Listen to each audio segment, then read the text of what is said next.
મેલડીમાં જય શ્રી રામ। આ કળિયુગમાં મેલડીમાં કેવી રીતે કાર્ય કરે છે?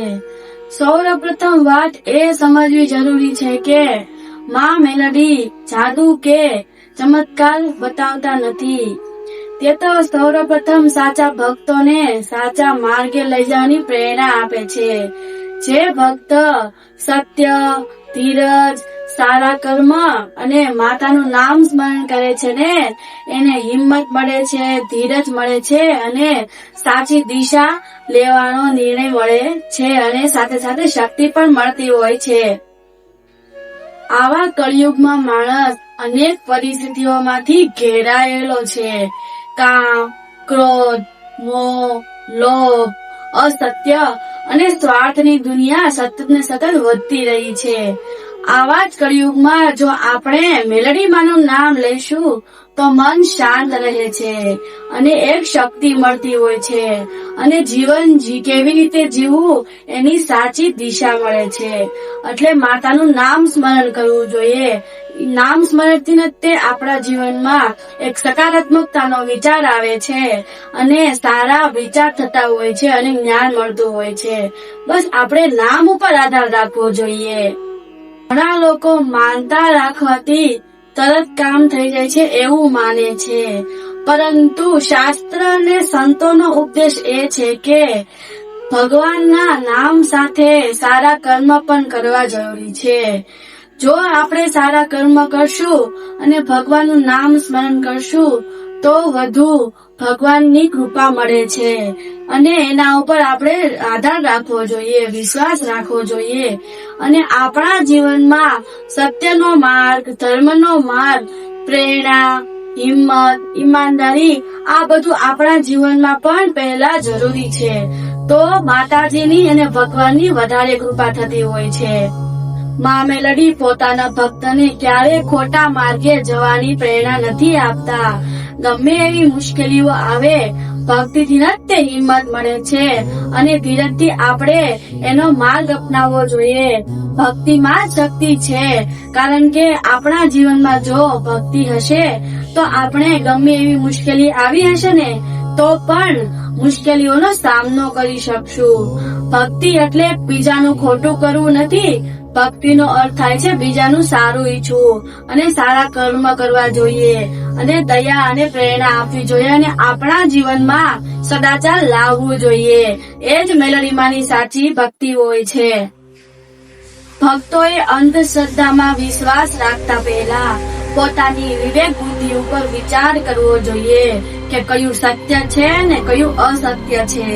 સત્ય હોય ઈ તરત ખબર પડી જાય અને અસત્યમાં શું હોય છે કે માતાજીના નામે ઢોંગ કરે છે, ખોટા પૈસામાં ભ્રમિત કરતા હોય છે અને ભોળા માણસોને છેતરે છે, એના વિચારોને પ્રેશર આપતા હોય છે, માનસિક આપતા હોય છે। શું કામ કે તમે આ નહીં કરો તો તમારા જીવનમાં વિઘન આવશે, એવી રીતે ડર બતાવતા હોય છે। સાચી ભક્તિ શું છે મેલડીમાંની? સાચી ભક્તિ કદાપી આવું નથી કરતી।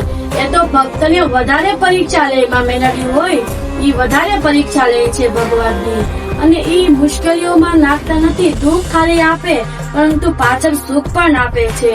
માતાજી આપણે ક્ષણ ક્ષણમાં છે, દરેક દિવસ આપણે જે છે એ દરેક સાથે છે, દરેક રીતે આપણી પાસે જ હોય છે, પરંતુ આપણને અનુભવ નથી થતો। માતાજી તો આપણી સાથે જ છે, બસ આપણે એક હિંમત રાખવી જોઈએ। ભક્તિમાં આટલી શક્તિ છે ને કે કોઈ પણ સમય આવી જાય આપણે ભગવાન ઉપર વિશ્વાસ ક્યારેય તૂટવા નથી દેતા।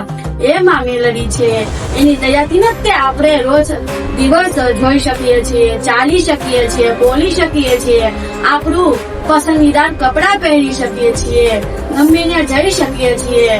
માતાજીની દયા હશે તો જ આવું બધું થતું હોય ને।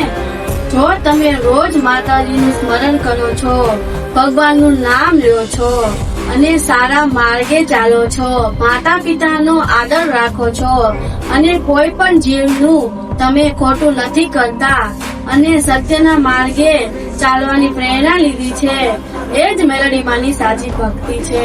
કોઈ સાથે ખોટું કરવું જોઈએ નહીં, કોઈના પ્રત્યે ખરાબ વિચાર રાખવા જોઈએ નહીં. બસ તમે ભક્તિ કરશો એટલે તમારામાં ઓટોમેટિક દયા આવશે, પ્રેરણા આવશે, ઈમાનદારી આવશે. માતાજી દરેક ભક્તના કામ કરે છે, પરંતુ એમાં સમય લાગે છે. સાચા ભક્તની પરીક્ષા લેતા હોય છે માં, કે ઈ ડગે છે કે નહીં, મારી ભક્તિમાં ઈ વિશ્વાસ રાખે છે કે નહીં. માતાજી સતત ને સતત પરીક્ષા લેતા હોય છે. સાચા વ્યક્તિની જ પરીક્ષા થતી હોય છે, ખોટા વ્યક્તિની પરીક્ષા ના હોય. સાચાને જ દુઃખ પડે છે, ખોટાને કશું હોતું નથી, એને કાંઈ હોતું નથી, એ લોકોને વિશ્વાસ પણ હોતો નથી. બસ સાચા ભક્તિ કરો ને એને જ કષ્ટી આવે છે. માતાજીનું નામ લેવું જોઈએ. રોજ દિવસ ઉગે રોજ માતાજીનું તમે નામ લો. જેટલો ટાઈમ તમારા માટે છે એટલો માતાજીને તમે સમય આપો એના નામ જપમાં, તો જ તમારું જીવન સારું બનશે. નહીતર આ દુનિયામાં આ કળિયુગમાં આટલું માનસિક ત્રાસ છે, આટલા વિચાર આવતા હોય છે ને, આટલા અમુક લોકો ડિપ્રેશનમાં વયા જતા હોય છે ને, તો કંઈક ને કંઈક કરી બેસતા હોય છે. એટલે ગમે એવી મુશ્કેલી આવી હોય એમાં મન શાંત રાખવું જોઈએ અને માતાજીનું નામ સ્મરણ કરવું જોઈએ. તમે જે આદ્ય શક્તિને માનતા હોય છે, જે દુર્ગાને માનતા હોય છે, જે ભગવાનને માનતા હોય છે, બધા ભગવાન એક છે, પરંતુ તમે નામ સ્મરણ કરો. નામ જપતીને જ બધું પોસિબલ છે, શક્ય બને છે. આવા કળિયુગમાં માતાજીનું કાર્ય ચમત્કારનું નથી, પરંતુ સાચા ભક્તના હૃદયમાં શ્રદ્ધા, ધૈર્ય અને સદાચારનો દીવો પ્રગટાવવાનો છે. બસ અંતમાં એટલું જ કહેવાનું કે માતાજીનું નામ લ્યો. તમે જે આદ્ય શક્તિને માનતા હોય, જે ભગવાનને માનતા હોય એનું નામ જપ કરો. જય શ્રી રામ બધાને.